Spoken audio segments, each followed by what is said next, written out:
dito enjoyable. Konting aralan, konting bulakbol.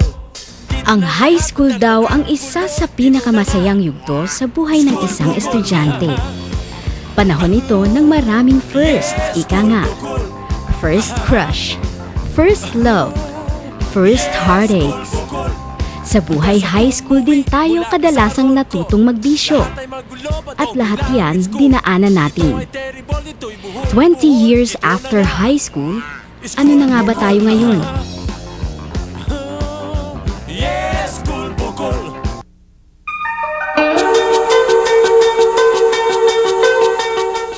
Last year, nakita kami sa Cubao. Sabi nila gusto nila mag-reunion. Sabi ko naman, gusto lang natin mag-get together.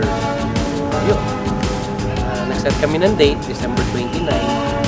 Unfortunately, dalawa lang kami ni Chi nagpunta. Puro mga around August. And then from there, nag-start yung exploration. Sabi ko, why na? Bakit nga ba hindi pwede?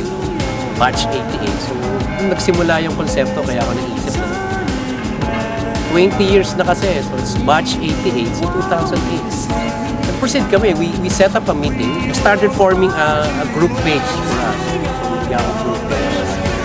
Batch 88 sa 2008. Sumunod na yung mga meetings. Second meeting was a successful one because it was represented by all sections. Nakakatawa kasi well represented na nga. Nandun na yung lahat ng section. Makini, Rizal, Passion, Titular, Manalitas, Gomez, Luna. Nag-mention na po yung mga ilang bagay. Then I started consulting school, so kinausap ko na none other than Mrs. Locsin. Simple lang naman yung gusto namin mangyari nun eh. Gusto namin kahit ilan yung numbers na nagpunta, magkita-kita lang, masimulan lang. So ngayon, it only boils down to one objective. Magkita-kita lang, mag-reunion lang. Sa akin kasi personally, the reunion was a big challenge. I never thought na mag-grow yung numbers na ito. So, naging challenge sa akin lahat ng mga members na umaating, lahat ng mga prosigidong pumupunta, na nag-share ng kanilang positive notes sa mga reunion, tapos yung mga pa-sweet effect na gusto nilang makita yung crush nila. It's so really happy and exciting to recall what happened 20 years back. We're gearing towards the objective. Tulungan yung school, tulungan yung mga kabatchmate.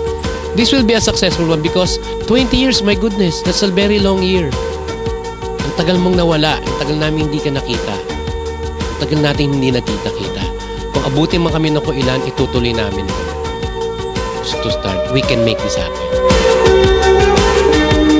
Sa muling pagkikita-kita natin, sana'y hindi ito maging isang gabi lang ng kasiyahan, kundi isang pagkakataon din na madugtungan ang ating pagkakaibigan.